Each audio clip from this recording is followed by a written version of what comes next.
ਛੋਟੇ ਭਾਈ ਆ ਜਾਓ ਬਾਹਰ, ਤੁਹਾਡੀ ਮਿਹਰਬਾਨੀ, ਆ ਜਾਓ ਬਾਹਰ, ਆ ਜਾਓ ਭਾਜੀ, ਆ ਜਾਓ ਇੱਧਰ ਆਓ, ਬੰਦਿਆਂ ਨੂੰ ਬਾਹਰ ਕੱਢੋ। ਛੋਟੇ ਭਾਈ ਉਹਨਾਂ ਬਾਹਰ ਆ ਜਾਓ ਪੁੱਤਰ, ਇੱਕ ਸਾਈਡ ਤੇ ਉਹ ਫਿਰ ਬਾਹਰ ਕਰ ਰਿਹਾ ਸਾਹਿਬ, ਆ ਕੇ ਚੈੱਕ ਕਰ ਲੈਣਾ, ਫਿਰ ਡੋਲਰ ਕਰਿਆ ਛੋਟੇ ਭਾਈ, ਤੁਹਾਡੀ ਮਿਹਰਬਾਨੀ। ਇੱਧਰ ਸਾਰੇ ਆ ਜਾਓ। ਪਤਾ ਨਹੀਂ ਸਰ ਜੀ ਉਹਨਾਂ ਦਾ ਕੋਈ ਹੋਏਗਾ ਮਸਲਾ। ਕਿੰਨੇ ਪੈਸੇ ਲੈਣੀ? ਪੈਸਾ ਕੋਈ ਨਹੀਂ ਸਰ, ਉਹ ਦੋਸਤ ਸੀ ਮੇਰਾ। ਕਿੰਨੇ ਬੰਦੇ ਮਾਰੇ ਨੇ? ਇਹ ਹੀ ਸਰ ਜੀ। ਤੇ ਤੇਰੇ ਨਾਲ ਮੋਟਰਸਾਈਕਲ ਕੌਣ ਚਲਾਉਂਦਾ ਸੀ? ਅਲੀ ਹਮਜ਼ਾ ਮੁੰਡਾ ਸਰ। ਅਲੀ ਅਹਿਮਦ ਦਾ ਕੀ ਨਾਮ ਦਾ? ਅਲੀ ਹਮਜ਼ਾ। ਅਲੀ ਹਮਜ਼ਾ, ਉਹ ਵੀ ਵੇਖ ਲਓ, ਮੇਰੀ ਅਸੈਸਮੈਂਟ ਦੇ ਲਓ।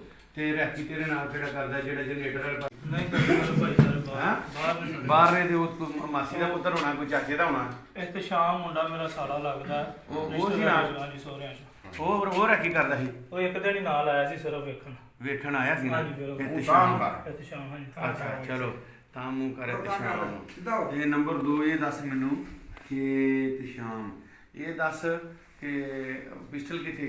ਪਿਸਟਲ ਸਰ ਜੀ ਮਾਨੀ ਗਰਾਨੀ ਖਾਨਪੁਰ ਨਹਿਰ ਸੋਟ ਤੇ ਹਮਾਰੇ ਕਿਦੋਂ ਸਟਿਆ ਜੀ?